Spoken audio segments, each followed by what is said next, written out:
Hello friends, welcome to the success केंद्र। दोस्तों, इस वीडियो में हम लोग वर्ष 2020 में 2213 पदों पर बिहार दरोगा की जो वैकेंसी आई हुई थी, जिसका पीटी एग्जाम अब 2021 में होगा, उसके लिए एडुटेरिया का जो वॉल्यूम 2 आया है प्रैक्टिस सेट, उसका हम लोग आज प्रैक्टिस सेट नंबर 4 कवर करेंगे। इससे पहले ऑलरेडी हम लोगों ने सेट नंबर 1, 2 और 3 को कवर कर लिया था। अगर आपने नहीं देखा है तो लिंक आपको डिस्क्रिप्शन में मिल जाएगा, जरूर देख लीजिएगा। फ्रेंड्स, चैनल पर अगर आप पहली बार आए हैं तो चैनल को सब्सक्राइब कर लीजिए, साथ ही साथ बेल आइकन को भी प्रेस कर लीजिएगा, ताकि जब भी नया वीडियो अपलोड किया जाए बिहार दरोगा से संबंधित, उसका नोटिफिकेशन तुरंत आपके पास पहुंच जाए। तो चलिए फ्रेंड्स, बिना देरी किए हुए आज का सेशन स्टार्ट करते हैं। वीडियो को प्लीज़ लाइक और शेयर जरूर कर दीजिएगा। और फ्रेंड्स, आज का सेट का कटअप जो है 75 रखा गया है। तो चलिए फ्रेंड्स, आज का सेशन स्टार्ट करते हैं। तो फ्रेंड्स, आज के सेशन का पहला क्वेश्चन देखिए कि निम्नलिखित में कौन कृषि उत्पादों पर न्यूनतम समर्थन मूल्य का निर्धारण करता है। इंपॉर्टेंट क्वेश्चन है, आपको कोशिश करना है केवल 5 सेकंड के अंदर सभी प्रश्न का आंसर देने का। उसके बाद जो भी करेक्ट आंसर होगा पूरी डिटेल में मैं आपको बता दूंगा। तो ध्यान से सुनिएगा फ्रेंड्स। न्यूनतम समर्थन मूल्य आपने पहले भी सुना होगा, अंग्रेजी में इसको कहा जाता है एमएसपी। एमएसपी का फुल फॉर्म होता है मिनिमम सपोर्ट प्राइस। ध्यान से सुनिए, न्यूनतम समर्थन मूल्य वह न्यूनतम मूल्य होता है जिस पर सरकार किसानों द्वारा बेचे जाने वाले अनाज की पूरी मात्रा क्रय करने के लिए तैयार रहती है। ठीक है, राइट आंसर इसका ऑप्शन नंबर सी हो जाएगा, CACP। ठीक है, यही जो है न्यूनतम समर्थन मूल्य का निर्धारण करता है। हिंदी में इसको कहा जाता है कृषि लागत एवं मूल्य आयोग। कृषि लागत एवं मूल्य आयोग। नेक्स्ट क्वेश्चन देखिए, और फ्रेंड्स पूरी डिटेल में मैं आपको बताने का प्रयास करूंगा। भारत में दूध की उत्पादकता को बढ़ाने के उद्देश्य से ऑपरेशन फ्लड की शुरुआत किस वर्ष की गई थी। और वीडियो के लास्ट में आप सभी से रिक्वेस्ट है कि अपना अपना स्कोर आप सभी लोग कमेंट करके जरूर बताएंगे। तो देखिए फ्रेंड्स, ऑपरेशन फ्लड जो संबंधित है यह दुग्ध उत्पादन से है। इसको श्वेत क्रांति के नाम से भी जाना जाता है। राइट आंसर इसका ऑप्शन नंबर बी हो जाएगा, 1970। ठीक है, श्वेत क्रांति के जनक कौन है? डॉक्टर वर्गीज कुरियन है, आप सभी को पता भी होगा। चलिए अगला क्वेश्चन देखिएगा कि भारतीय जीएसटी मॉडल किस देश के उपभोग वैट मॉडल पर आधारित है। तो सबसे पहले जानिए जीएसटी का फुल फॉर्म क्या होता है। जीएसटी का फुल फॉर्म क्या होता है friends? Goods and services tax. GST एक अप्रत्यक्ष कर है। ठीक है, अप्रत्यक्ष कर है, ध्यान रखिएगा। भारत में यह 1 जुलाई 2017 से लागू किया गया। सबसे पहले किस देश में किया गया? फ्रांस में।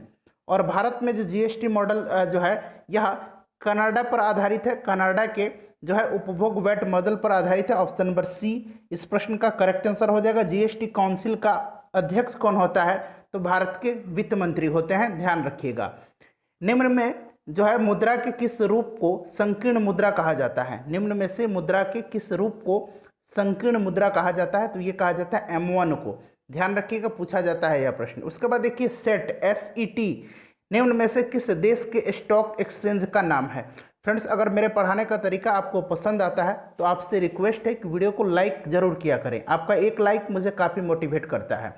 देखिए SET जो है किस देश के स्टॉक एक्सचेंज का नाम है? तो यह है थाईलैंड का। अब मैं आपको SET का फुल फॉर्म बता देता हूँ। इसका फुल फॉर्म होता है stock exchange of Thailand. Stock exchange of Thailand. ठीक है, भारत के स्टॉक एक्सचेंज आप सभी को पता है BSE, बॉम्बे स्टॉक एक्सचेंज। उसके बाद भारतीय राष्ट्रीय स्टॉक एक्सचेंज। ये दो नाम आप जरूर ध्यान रखेंगे। भारत ने अपना पहला परमाणु परीक्षण कब किया था? तो आप सभी को पता है पहला परमाणु परीक्षण 18 मई 1974 को 18 मई 1974 को किया गया था।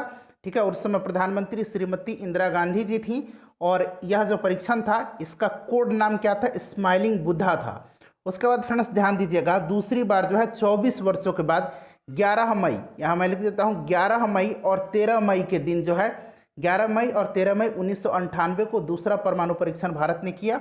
और उस समय प्रधानमंत्री श्री अटल बिहारी वाजपेयी जी थे।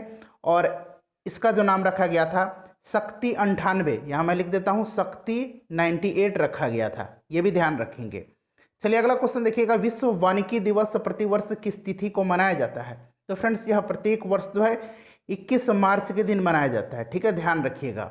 22 मार्च के दिन बिहार दिवस भी मनाया जाता है और विश्व जल दिवस भी मनाया जाता है। क्वेश्चन नंबर 8 देख लीजिए। क्वेश्चन नंबर 8 है फ्रेंड्स कि कांगेर घाटी राष्ट्रीय उद्यान किस राज्य में स्थित है? यह कई बार मैंने आपको बताया है, तो यह छत्तीसगढ़ में है, ध्यान रखेंगे। उसके बाद देखिए निम्न में से कौन संकटापन्न जातियां ठीक है, इंडेंजर्ड स्पीसीज के उदाहरण नहीं है।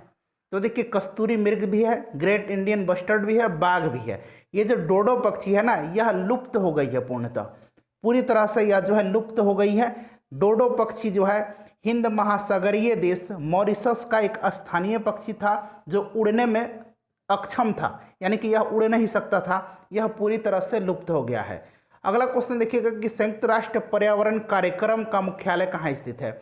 यूनाइटेड नेशन एनवायरमेंटल प्रोग्राम, इसका हेडक्वार्टर जो है कीनिया के नैरोबी शहर में है। Option number C correct answer इसका हो जाएगा। उसके बाद देखिए निम्न में से कौन जैन धर्म के 22वें तीर्थंकर थे?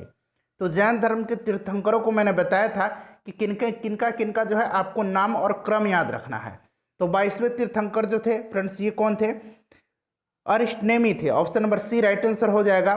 ठीक है, पार्श्वनाथ जो थे 23वें तीर्थंकर थे। ठीक है, नेमिनाथ जो थे ये 21वें तीर्थंकर थे। महावीर 24वें तीर्थंकर थे। ऋषभ देव पहले तीर्थंकर थे। ठीक है, उसके बाद देखिए अशोक ने बौद्ध धर्म का प्रचार प्रसार श्रीलंका में भी किया, इसका प्रमाण किस साहित्य से प्राप्त होता है? तो फ्रेंड्स राइट आंसर इसका हो जाएगा दीपवंश और महावंश से। Right answer option number D हो जाएगा, ध्यान रखिएगा। ठीक है, और श्रीलंका में जो है इसने अपनी पुत्री संगमित्रा और पुत्र का नाम कमेंट करके बताएंगे। पुत्री का नाम तो मैंने बता दिया संगमित्रा, और पुत्र चलिए महेंद्र मैं बता देता हूँ, महेंद्र था। ठीक है, उसको भेजा था श्रीलंका में। धन्वंतरी तथा कालिदास निम्न में से किसके दरबार में रहते थे? धन्वंतरी, कालिदास, आर्यभट्ट, वराहमिहिर, ब्रह्मगुप्त, ये सभी जो थे चंद्रगुप्त द्वितीय के दरबार में रहते थे। चंद्रगुप्त द्वितीय को विक्रमादित्य के नाम से भी जाना जाता था। उसके बाद देखिए किस इतिहासकार ने बहादुर शाह को साहे बेखबर कहकर पुकारा था? तो देखिए साहे बेखबर कहा किसको कहा जाता था? बहादुर शाह को। ठीक है, बहादुर शाह का अगर हम बात करें तो फ्रेंड्स इसका पूर्व का नाम, पहले का नाम था मुअज्जम, यहाँ मैं लिख देता हूँ, हो सकता है पूछा जा सके। मुअज्जम इसका पूर्व नाम था, और खफी खान ने जो है इसको साहे बेखबर कहा था। उसके बाद 15 नंबर क्वेश्चन देखेंगे। 15 नंबर क्वेश्चन है फ्रेंड्स कि चौसा का युद्ध कब हुआ था? काफी इंपॉर्टेंट क्वेश्चन है। तो देखिए कहीं कहीं आपको जो है चौसा का युद्ध 26 जून 1539 मिलेगा, और कहीं कहीं बुक में आपको 25 जून 1939 मिलेगा। ठीक है, तो दोनों ध्यान रखिएगा, इसमें जो है 26 जून 1539 हो जाएगा। और देखिए चौसा का युद्ध जो है यह किसके बीच हुआ था? तो शेर खां और हुमायूं के बीच में हुआ था। मुगल सम्राट हुमायूं और शेर खां के बीच हुआ था। इसमें जो है शेर खां जीत जाता है, और इसी युद्ध के उपरांत जो है शेर खां ने शेर शाह की उपाधि धारण की। ठीक है फ्रेंड्स, उसके बाद एक और इम्पॉर्टेंट युद्ध है, ध्यान रखना है। 17 मई 1540 को, 17 मई 1540 को होता है बिलग्राम का युद्ध या फिर कनौज का युद्ध। इसमें भी शेर शाह विजयी होता है और दिल्ली पर आसानी से यह कब्जा कर लेता है। उसके बाद हुमायूं को जो है भारत छोड़कर भागना पड़ता है। नेक्स्ट क्वेश्चन देखिएगा कि बंगाली भाषा में प्रकाशित होने वाला पहला समाचार पत्र निम्न में से कौन था? तो देखिए यह जो पत्र था समाचार पत्र, इसका नाम दिग्दर्शन था। ठीक है, यह जो था एक क्या था? मासिक पत्रिका था, ध्यान रखिएगा। ठीक है, अगर हम बात करें पहला समाचार पत्र कौन था भारत का, तो द बंगाल गजट था। 1780 ईस्वी में किसने इसकी शुरुआत की थी? जेम्स अगस्टस हिक्की ने शुरुआत की थी। ठीक है, चलिए नेक्स्ट क्वेश्चन देखिए। और उस समय कौन था गवर्नर? तो वारन हेस्टिंग्स था, ये भी ध्यान रखिएगा। रैले कमीशन का गठन किस वायसराय के कार्यकाल के दौरान किया गया था? तो ध्यान दीजिएगा 1902 में, यहाँ मैं लिख देता हूँ, 1902 में सर टॉमस रैले की अध्यक्षता में विश्वविद्यालय आयोग की स्थापना किया था। किसने? लॉर्ड कर्जन ने। ठीक है, तो संबंधित किससे है रैले कमीशन? विश्वविद्यालय से संबंधित है, यानी कि शिक्षा से संबंधित है, ध्यान रखेंगे। इसी के समय जो है बंगाल का विभाजन हुआ था, आप सभी को पता भी होगा। ब्रोकन विंग ये पुस्तक है, ब्रोकन विंग के लेखक निम्नलिखित में से कौन है? तो राइट आंसर सरोजनी नायडू हो जाएगा, इंपॉर्टेंट है, ध्यान रखिएगा। अहमदाबाद मिल मजदूर हड़ताल के बाद मिल मालिकों के द्वारा कितने प्रतिशत बोनस देना जो है स्वीकार किया गया था? तो अहमदाबाद जो मिल हड़ताल था इसके बारे में थोड़ा सा जान लीजिए।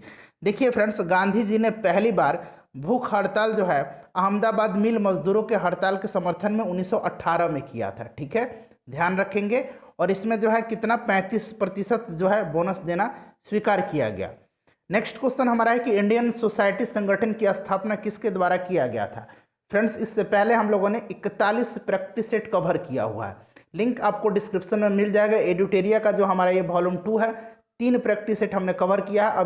अभी हम लोग चौथा प्रैक्टिस सेट कवर कर रहे हैं। साथ ही साथ 2020 के जितने भी इंपॉर्टेंट करंट अफेयर्स के क्वेश्चन है, लगभग 1000 प्रश्नों को हमने कवर किया हुआ है। सभी वीडियोस का लिंक आपको इस वीडियो के डिस्क्रिप्शन में मिल जाएगा, जरूर देख लीजिएगा। पीडीएफ आपको टेलीग्राम पर मिलेगा, टेलीग्राम का लिंक आपको डिस्क्रिप्शन में मिल जाएगा, या फिर आप सक्सेस केंद्रा के नाम से हमारा टेलीग्राम चैनल है, सक्सेस केंद्रा सर्च कीजिए, और जहाँ सबसे ज़्यादा सब्सक्राइबर हैं 12.6 के, वहाँ आपको पीडीएफ मिलेगा। बहुत सारे डुप्लीकेट चैनल हमारे नाम से बनाए गए हैं, लेकिन 12.6 के यानी कि 12,000 से अधिक जहाँ सब्सक्राइबर हैं वहाँ आपको जुड़ना है। तो देखिए, इंडियन सोसाइटी संगठन की स्थापना जो है किसने किया था, तो सुरेंद्र नाथ बनर्जी और आनंद मोहन बोस ने किया था। ये भी ध्यान रखिएगा, सुरेंद्र नाथ बनर्जी और आनंद मोहन बोस दोनों आदमी ने मिलकर के किया था। और कब किया था, तो 1876 ईस्वी में। ठीक है फ्रेंड्स।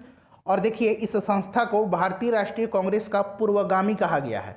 तो दोनों ने किया था, ध्यान रखेंगे। ऑप्शन दोनों दिया हुआ है।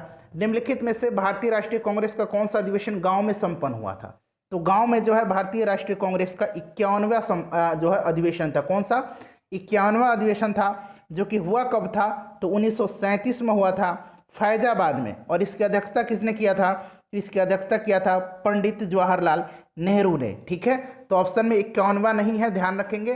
51st जो था यह अधिवेशन था। ऑप्शन में सिर्फ 50वां 52वां दिया हुआ है। उसके बाद देखिए, किस संधि के द्वारा तृतीय आंग्ल मैसूर युद्ध समाप्त किया गया था, तो देखिए टोटल 4 जो है आंग्ल मैसूर युद्ध हुए थे। पहला आंग्ल मैसूर युद्ध जो था यह मद्रास की संधि के तहत समाप्त हुआ था। दूसरा आंग्ल मैसूर युद्ध जो था मंगलौर की संधि के तहत समाप्त हुआ था। तीसरा जो है, यहाँ मैं लिख देता हूँ, मद्रास की संधि के द्वारा पहला, मंगलौर की संधि के द्वारा दूसरा, और श्रीरंगपट्टनम की संधि के द्वारा तीसरा, जो कि प्रश्न में पूछा गया है, यह समाप्त हुआ था। ठीक है, और चौथा आंग्ल मैसूर युद्ध में जो है टीपू सुल्तान मारा गया था 1799 ईस्वी में, 1799 ईस्वी में। ये भी आप ध्यान रखेंगे। चलिए अगला क्वेश्चन देखिए, किस वर्ष जजिया कर को पुनः लागू किया गया था, तो फ्रेंड्स जजिया कर को किसने समाप्त किया था, अकबर ने समाप्त किया था, ध्यान रखेंगे। और पुनः इसको जो है 1679 ईस्वी में औरंगजेब ने लागू किया। उसके बाद देखिए, नेक्स्ट क्वेश्चन हमारा है 24 नंबर क्वेश्चन है कि 1857 की क्रांति का नेतृत्व इलाहाबाद में किसके द्वारा किया गया। काफ़ी इंपॉर्टेंट क्वेश्चन है। तो देखिए फ्रेंड्स, इलाहाबाद से जो है 1857 की क्रांति का नेतृत्व किसने किया था, तो ध्यान रखेंगे लियाकत अली ने किया था। खान बहादुर खान ने कहाँ से किया था, तो खान बहादुर खान ने बरेली से किया था। उसके बाद मौलवी अहमदुल्ला ने फैजाबाद से किया था। वीर कुंवर सिंह ने बिहार से किया था। जालियांवाला बाग हत्याकांड के बाद किसने जो है नाइटहुड की उपाधि को वापस कर दी, अब सभी को पता है रविंद्रनाथ टैगोर ने। और फ्रेंड्स, अपडेट सहित जालियांवाला बाग हत्याकांड कब हुआ था, जरा कमेंट करके बताइए अभी। उसके बाद अगर बात करें हम कैसरे हिंद की उपाधि, कैसरे हिंद की उपाधि किसने जो है त्यागा था, तो महात्मा गांधी ने। राय बहादुर की उपाधि जमुनालाल बजाज ने, ध्यान रखिएगा। प्रथम विश्व हॉकी कप का आयोजन किस वर्ष किया गया था, तो फ्रेंड्स यह 1971 में किया गया था। कहाँ किया गया था, तो जगह भी याद रखेंगे, स्पेन में किया गया था। और पहला जो हॉकी विश्व कप था इसका विजेता टीम पाकिस्तान रहा था, इसलिए इंपॉर्टेंट है, ध्यान रखेंगे। भारत ने पहला हॉकी विश्व कप और एकमात्र हॉकी विश्व कप 1975 में जीता है, यह भी आप ध्यान रखेंगे। चलिए अगला क्वेश्चन है कि संयुक्त राष्ट्र के प्रथम महासचिव त्रिगवेली का संबंध किस देश से था, तो ये नॉर्वे के थे। ठीक है फ्रेंड्स, ध्यान रखेंगे। वर्तमान में कौन है, वर्तमान में एंटोनियो गुटेरस हैं, उनका संबंध पुर्तगाल से है। अगला क्वेश्चन है कि प्रसिद्ध अभिनेत्री वैजंती माला का संबंध किस शास्त्रीय नृत्य से था, तो वैजंती माला जो थी इनका संबंध भारतनाट्यम से था। उसके बाद देखिए, निम्न में से किसका मिलान सही नहीं है, नहीं पूछा गया है। तो देखिए फ्रेंड्स, शंकर दयाल शर्मा का जो समाधि स्थल है उसका नाम जो है चैत्रा भूमि नहीं है, उसका नाम क्या है, कर्म भूमि है। ठीक है, ध्यान रखेंगे। बाकी सभी जो है सही सुमेलित है। ठीक है फ्रेंड्स, चलिए अगला क्वेश्चन देखिएगा। अगला क्वेश्चन हमारा है कि भारत ने मंगलयान का सफल परीक्षण जो है किस लॉन्च वाहन से किया था, किस व्हीकल से किया था। तो सबसे पहले जानिए मंगलयान का जो है प्रक्षेपण कब किया गया था। तो फ्रेंड्स, मंगलयान का प्रक्षेपण जो है 5 नवंबर 2013 को किया गया था। और उस समय इसरो के चेयरमैन कौन थे, तो डॉक्टर के राधाकृष्णन थे। और PSLV एक्सेल C-25 से जो है इसका परीक्षण किया गया था। उसी प्रकार नेक्स्ट क्वेश्चन हमारा कि अधिकतम जैव विविधता वाला जो प्रदेश है निम्नलिखित में से किस प्रकार का होता है, तो ये उष्ण कटिबंधीय होता है। फ्रेंड्स, वीडियो को लाइक और शेयर जरूर किया करें। देखिए, ग्रीन हाउस प्रभाव का अर्थ क्या होता है, तो ग्रीन हाउस प्रभाव का अर्थ होता है वायुमंडलीय कार्बन डाइऑक्साइड के कारण ऊर्जा का विपाशन। उसके बाद नेक्स्ट क्वेश्चन देखिए, निम्न में से कौन सा गैर परंपरागत ऊर्जा का स्रोत नहीं है, नहीं पूछा गया है। तो इसमें से गैर परंपरागत ऊर्जा का स्रोत जो है परमाणु ऊर्जा नहीं है, ठीक है। ज्वारीय शक्ति, सौर ऊर्जा और पवन ऊर्जा जो है यह परंपरागत ऊर्जा के स्रोत हैं, ठीक है। गैर परंपरागत ऊर्जा के स्रोत है, और ये जो है ऊर्जा परमाणु ऊर्जा यह परंपरागत ऊर्जा का स्रोत है। उसके बाद देखिए कि देश के विभिन्न समूहों में किसके साथ अरुणाचल प्रदेश की सीमाएं लगती है। तो अरुणाचल प्रदेश की सीमा भूटान, चीन, म्यांमार से लगती है, ठीक है। तो राइट आंसर इसका क्या हो जाएगा, ऑप्शन नंबर सी हो जाएगा, ठीक है। चलिए अगला क्वेश्चन देखिएगा। नेक्स्ट क्वेश्चन हमारा है कि निम्न में से भारत का प्रमुख जलयान निर्माण केंद्र कौन सा है। तो आप सभी को पता है कोचीन है, ठीक है फ्रेंड्स। अगला क्वेश्चन देखिए कि छिब्रो पनबिजली परियोजना किस नदी पर स्थित है। तो यह घाघरा नदी पर है। उसके बाद देखिए कपास के उत्पादन में भारत का स्थान विश्व में कौन सा है। तो कपास उत्पादन में भारत का स्थान विश्व में दूसरा है, लेकिन उपभोग में अगर बात करें तो उपभोग में पहला स्थान है। उत्पादन में पहला स्थान चीन का है, ध्यान रखेंगे। उसके बाद देखिए भारत में सड़क जो सीमा सड़क संगठन है इसकी स्थापना किस वर्ष किया गया था। तो 1960 में इसकी स्थापना की गई थी, ध्यान रखेंगे 7 मई 1960 को, इंपॉर्टेंट है, ध्यान रखेंगे। सिपकिला दारा किस राज्य में स्थित है। तो सिपकिला जो है यह हिमाचल प्रदेश में है, ठीक है फ्रेंड्स। सिक्किम में नाथुला है, ठीक है। उसके बाद बात करें तो उत्तराखंड में आप सभी को पता है नीति दर्रा, मन्ना दर्रा, ठीक है, और एक और दर्रा है लिपुलेख दर्रा। अरुणाचल प्रदेश में भी आप सभी को पता होगा, ठीक है। चलिए अगला क्वेश्चन देखिएगा 40 नंबर। 40 नंबर हमारा क्वेश्चन है कि नेपाल हिमालय का विस्तार किन दो नदियों के बीच तक है। तो आप सभी को पता है काली से तीस्ता तक। काली नदी और तीस्ता नदी को लेकर के 2020 में नेपाल के साथ भारत का विवाद भी हुआ था, ठीक है, ध्यान रखेंगे। अगला क्वेश्चन देखिए, भारतीय संविधान के संवैधानिक उपचारों के अधिकार को भारतीय संविधान की आत्मा और हृदय किसने कहा था। तो सबसे पहले जानिए संवैधानिक उपचारों का अधिकार जो है किस अनुच्छेद में है। तो अनुच्छेद 32 में है, और इसे डॉक्टर भीमराव अंबेडकर ने संवैधानिक उपचारों के अधिकार को संविधान की आत्मा और हृदय कहा था। तो ऑप्शन में नहीं है डॉक्टर भीमराव अंबेडकर का नाम, तो right answer option number D हो जाएगा। उसके बाद देखिए पंचायत चुनाव कराने हेतु निर्णय किसके द्वारा लिया जाता है। तो आप सभी को पता है पंचायत चुनाव का जो वर्णन है, पंचायती राज का जो गठन का वर्णन है वो आर्टिकल 40 में है, और इसके अनुसार जो है राज्य सरकार यह निर्णय लेती है। आप देख सकते हैं कि बिहार में जो पंचायत चुनाव होने वाले थे इस महीने के लास्ट में डेट अनाउंस होने वाला था, उसको फिलहाल जो है स्थगित कर दिया गया है अगले तिथि तक, ठीक है। चलिए अगला क्वेश्चन देखिएगा, आर्थिक नियोजन किस सूची का विषय है। तो आर्थिक नियोजन जो है ये समवर्ती सूची का विषय है। अशोक मेहता कमेटी जिसने पंचायती राज की कार्य प्रणाली की पुनरीक्षण किया, उसने किस व्यवस्था की संस्तुति की थी। तो द्विस्तरीय, ठीक है। किसने, अशोक मेहता कमेटी। बलवंत राय मेहता कमेटी त्रिस्तरीय। नेक्स्ट क्वेश्चन देखिए कि भारत में न्यायिक पुनरीक्षण की संकल्पना किस देश के संविधान से लिया गया है। आप सभी को पता है अमेरिका से लिया गया, ठीक है। मौलिक अधिकार, मौलिक कर्तव्य रूस से लिया गया है, अधिकार जो है मौलिक अधिकार अमेरिका से लिया गया। संविधान के किस अनुसूची में विभिन्न राज्यों में अनुसूचित क्षेत्रों के प्रशासन और नियंत्रण के लिए विशेष उपबंध हैं। तो यह कौन सा जो है अनुसूची है, 5वीं अनुसूची है। तीसरी अनुसूची में क्या है, विभिन्न पदाधिकारियों के शपथ का उल्लेख है। चौथी अनुसूची में विभिन्न राज्यों तथा संघीय क्षेत्रों की राज्यसभा में प्रतिनिधित्व का विवरण दिया गया है। छठी अनुसूची में जो है असम, मेघालय, त्रिपुरा और मिजोरम, ये 4 नाम ध्यान रखना है आपको। असम, मेघालय, त्रिपुरा और मिजोरम के जनजातीय क्षेत्रों के प्रशासन का उल्लेख है। नेक्स्ट क्वेश्चन देखिए कि लोकसभा में केंद्र शासित प्रदेशों के लिए कितनी सीटें आरक्षित हैं। तो राज्यों के लिए 530 सीट है, केंद्र शासित प्रदेश के लिए 20 सीट है। लोकसभा में अधिकतम सदस्य संख्या कितनी हो सकती है, 552 हो सकती है। नेक्स्ट क्वेश्चन देखिएगा, तो right answer option number B हो जाएगा 20। नेक्स्ट क्वेश्चन देखिए, बंधुआ मजदूर अधिनियम को संसद ने किस वर्ष पारित किया था। तो ध्यान रखेंगे फ्रेंड्स, यह पारित कब किया गया था, 1976 में, ठीक है। 49 नंबर देखिए, अब 49 नंबर क्वेश्चन हमारा यहाँ से है। हाँ, निम्नलिखित में से कौन सा सुमेलित नहीं है। तो देखिए फ्रेंड्स, भाग 3 में जो है मौलिक कर्तव्य नहीं है, मौलिक अधिकार है, ठीक है। आर्टिकल 12 से लेकर के 35 तक में मौलिक अधिकार है, मौलिक कर्तव्य इसमें नहीं है। मौलिक कर्तव्य भाग 4 क में है, ठीक है, भाग 4 क में है, ध्यान रखेंगे। अगला क्वेश्चन देखिए, तो right answer option number B हो जाएगा इसका। नेक्स्ट क्वेश्चन है हमारा कि वर्ष में लोकसभा के कम से कम कितने सत्र बुलाए जाना अनिवार्य है। तो 2 सत्र, आप सभी को पता है वर्ष में 2 बार कम से कम बुलाया जाना अनिवार्य है। व्यक्तिगत स्वतंत्रता के लिए उच्च न्यायालय कौन सा रिट जारी करता है। तो उच्च न्यायालय जो है यह रीट जारी करता है 5 प्रकार का, आप सभी को पता है। प्रतिषेध लेख, अधिकार परीक्षा, बंदी प्रत्यक्षीकरण, परमादेश और एक उत्प्रेषण। ठीक है, तो राइट आंसर इसका क्या हो जाएगा, बंदी प्रत्यक्षीकरण हो जाएगा।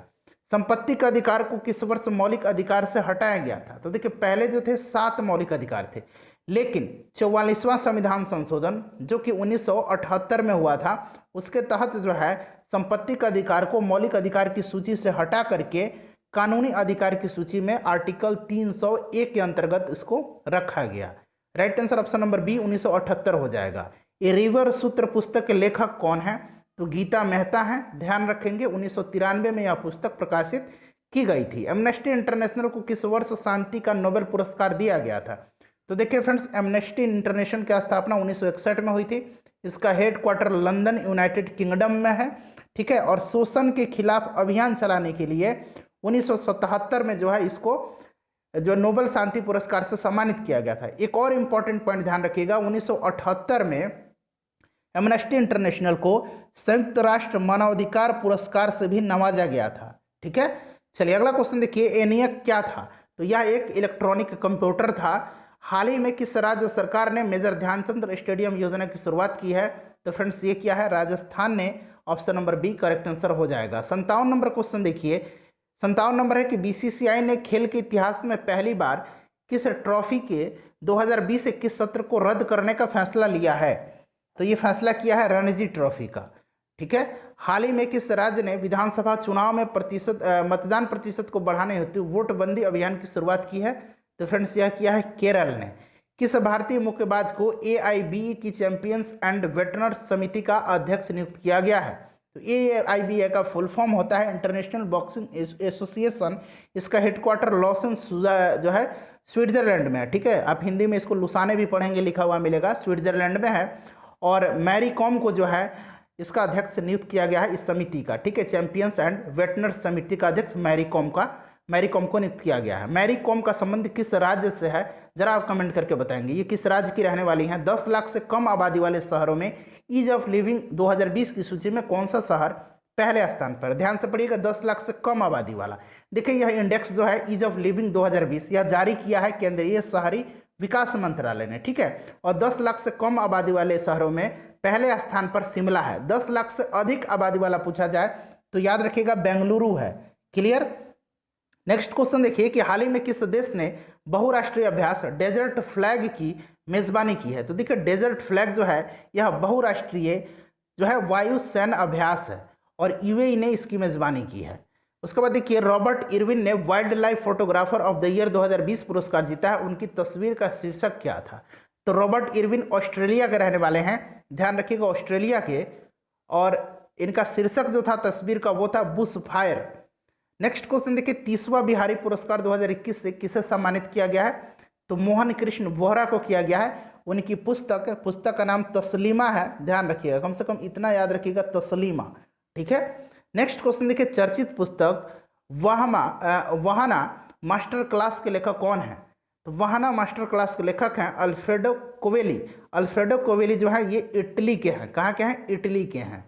नेक्स्ट क्वेश्चन देखिए 65 नंबर की हाल ही में तुर्लापति कुटुंबा राव का निधन हो गया है।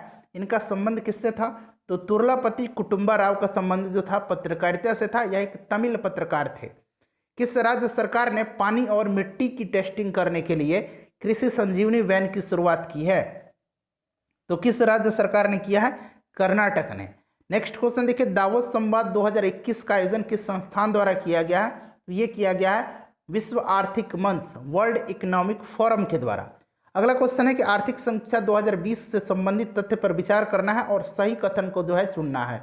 तो सही कथन जो है कृषि क्षेत्र में वृद्धि दर 3.4 रही, बिल्कुल सही है। राजकोषीय धारा जो है घाटा जो है ठीक है 3.5% रहा, तो केवल 1 और 2 जो है सही आंसर हो जाएगा। उसके बाद देखिए RBI ने मार्च 2020 में किस बैंक पर 2 करोड़ रुपये का जुर्माना लगाया? 2021 में।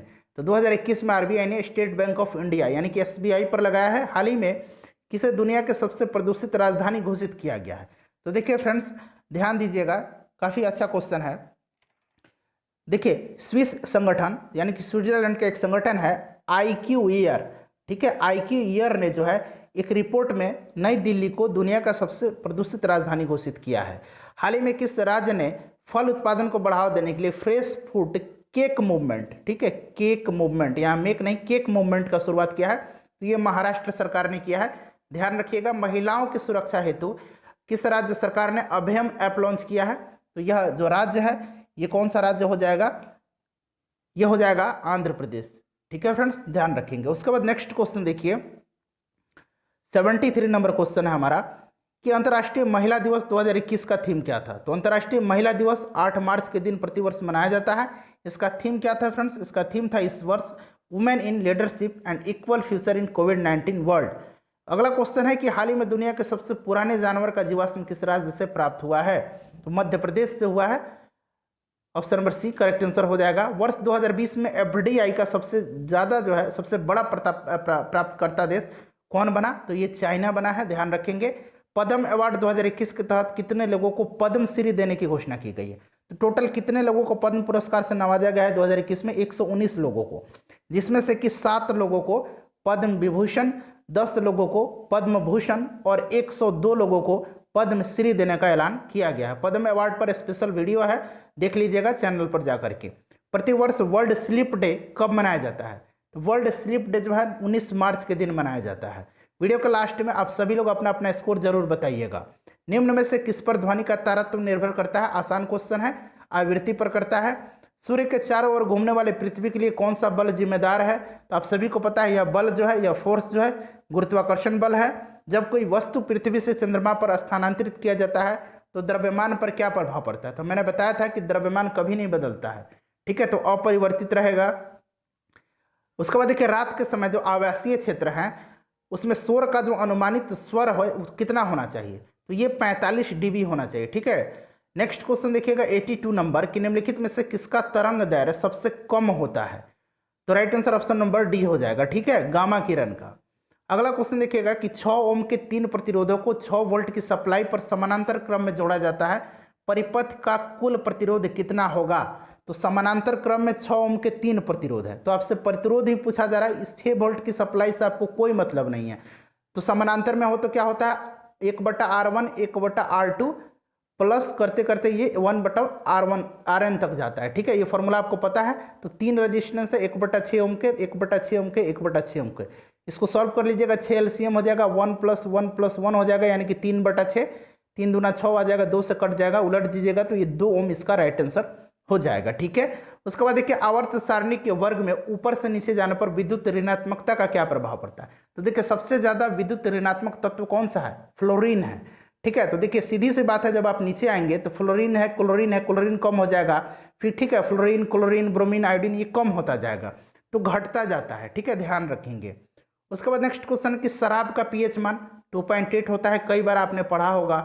केसेराइट निम्न में से किस धातु का प्रमुख अयस्क है? तो मैग्नीशियम का है।